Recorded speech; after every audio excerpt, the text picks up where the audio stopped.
여러분 안녕하세요. 서핑 읽어주는 남자 송민입니다. 오늘 여러분들하고 나눠볼 내용은 롱보드 심사 요강에 대해서 한번 얘기를 나눠보도록 하겠습니다. 지난번에 한번 롱보드 심사 요강에 대해서 좀 다뤘던 것 같은데 왜 또 하느냐 라고 생각을 하시는 분들도 있을 것 같은데, 계속 보셨던 구독자분들, 지난번에 열렸던 코리아 서프리그 프로 테스트를 통해서 제가 말씀드렸던 롱보드 심사 요강 안 보신 것 같아요. 그래서 다시 한번 다루고 조금 더 강조하는 시간을 조금 갖고자 합니다.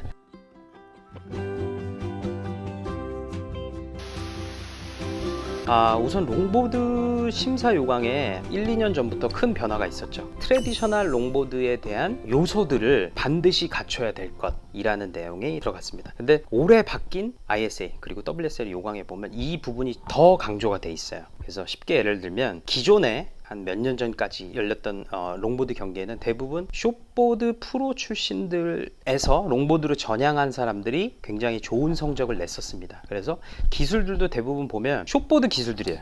수직 턴들, 거기서 심지어 에어리어를 하기도 하고요. 그런 숏보드의 기술들이 많이 가미가 돼 있습니다. 근데 앞으로 열리는 경기에서는 다시 한번 말씀드리지만 이런 기술들은 각광을 받지 못합니다. 각광을 받지 못하는 정도가 아니라, 최근에 저한테 이제 글렌 엘리엇이라고 도쿄올림픽 심판장을 맡고 계시는 분이 저한테 이제 선수들의 경기를 보고 코멘트를 남겨주신 것 내용이, 많은 선수들이 아직도 숏보드 스타일의 롱보딩을 하고 있다. 이거는 롱보딩이 아니다. 숏보딩이다. 그리고 이런 선수들에게는 앞으로 심판 교육을 할 때 디스어드밴테이지를 줘야 된다. 점수에 대한 삭감이 이루어져야 된다 정도까지 말씀을 하셨습니다. 그래서 뭐냐면 숏보드의 이런 기술들 보기는 좋고 본인이 좋아하실 수는 있어요. 하지만 경기에 나오시면 감점의 요인이 됩니다. 근데 이 기술들 당연히 어려운 기술들이죠. 그러면 이걸 왜 감점을 주느냐? 여러분 아시겠지만 서핑에는 숏보드, 롱보딩 이렇게 크게 나누져 있잖아요. 사실 다른 장르들도 많지만 경기로 봤을 때 숏보드 경기에서 이런 것들을 다 보여줄 수 있어요. 롱보드 경기에서는 이런 것들까지 볼 필요는 없다. 그리고 다시 롱보드는 예전에 그런 롱보드가 왜 나왔는지, 롱보드를 사람들이 왜 탔는지에 대한 그런 걸 고민을 하다 보니까 조금 더 이런 오리지널 방식의 롱보딩이 조금 더 추천을 해야 되지 않느냐라는 의견이 많이 나와서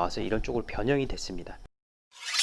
그래서 그러면 트래디셔널 방식 이런 것들 어떻게 해야 되는지, 우선은 기존에는 사실 보드 뒤에 머물면서 여러 가지 턴을 하면서도 10점 만점을 받을 수 있었어요. 하지만 지금은 노즈 라이딩 또는 보드의 앞부터 끝까지 보드 전체를 다 쓰는 거죠. 그런 라이딩이 첨부가 되지가 않으면 10점 만점의 라이딩을 만들 수가 없습니다. 그러니까 가장 중요한 기술이 노즈 라이딩이에요. 행텐 이런 게 가장 10점을 받을 수 있는 가장 큰 점수적인 요인이 돼버렸습니다. 근데 약간 이런 퍼포먼스 서퍼라고 하죠. 그런 분들은 사실 노즈 라이딩을 그냥 이렇게 많이 안 하시는 경우도 있고, 대부분 이제 턴을 하시니까, 그리고 약간 보드의 전체적인 면을 다 못 쓰시는 것 같아요. 앞으로 가서 가속을 하기도 하고, 뒤로 와서 턴을 하기도 하고, 드롭 리턴을 하기도 하고, 행텐, 행파이브 이런 기술, 그러니까 이런 것들을 다 적절히 소화를 해야 좋은 점수를 받을 수 있다는 걸 좀 감안을 하셔야 될 것 같아요.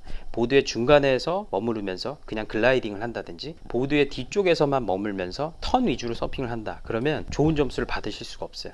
턴을 하면서도 연결 동작에서 보드의 앞뒤로 왔다 갔다 하게 되고요. 그리고 적절한 섹션에서 노즈라이딩을 해야 됩니다.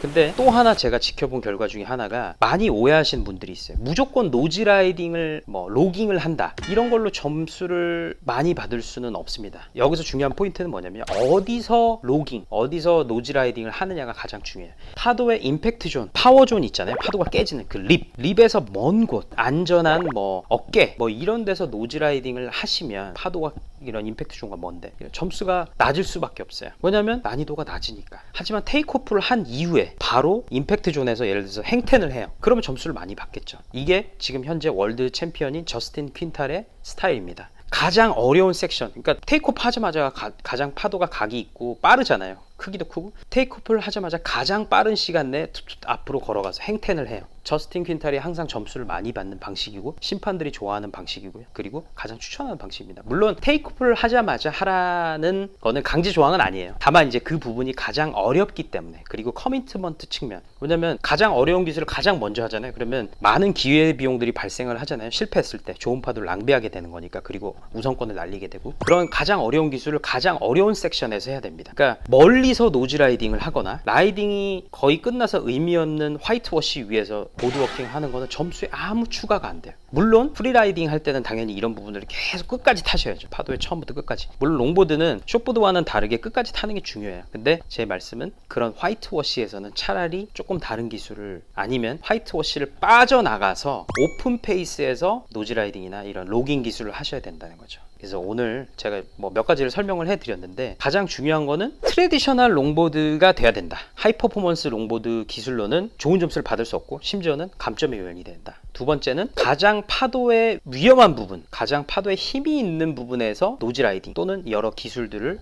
해야 된다. 뭐 임팩트 존하고 멀어진 곳에서 어떤 기술을 하든 그 기술은 어려운 구간에서 기술을 하는 것보다 점수를 많이 받지 못해요. 그리고 한계가 있을 수밖에 없고요. 그래서 그 두 가지를 꼭 기억을 해 두셔야 될 것 같아요.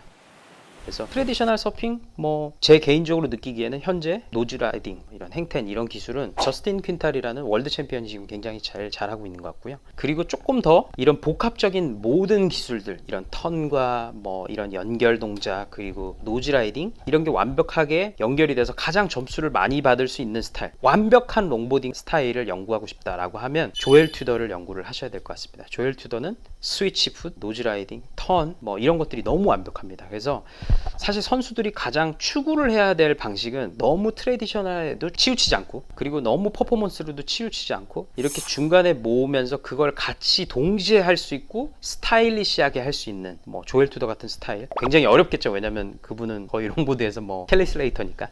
근데 아마 어리고 자라나는 친구들, 앞으로 서핑을 더 늘고 싶고 이렇게 하는 분들은 이런 스타일 면에서 좀 그런 부분을 참고를 해서 본인의 가고자 하는 방향 설정에 대해서 아마 좀 고민을 해 보시면 될 것 같습니다.